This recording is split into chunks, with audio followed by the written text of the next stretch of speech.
Сообраќајот ја зеде деветата жртва во Штип. 38-годишниот Игор Маноилов Таки, кој се преврте кај Свети Спас со 4 цикл, почина синоќа.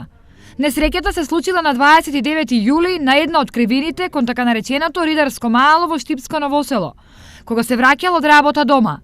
Фатално за Маноилов било што без кацика паднало 4 циклот и со главата удрил во рабникот од тротоарот. Двора беше горе, слушам нешто, викат брза помош.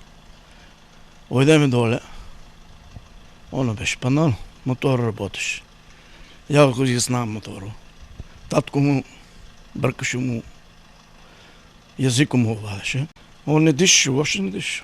Маноилов во без сознание бил пренесен на скопските клиники, каде што му били извршени сите потребни операции на главата.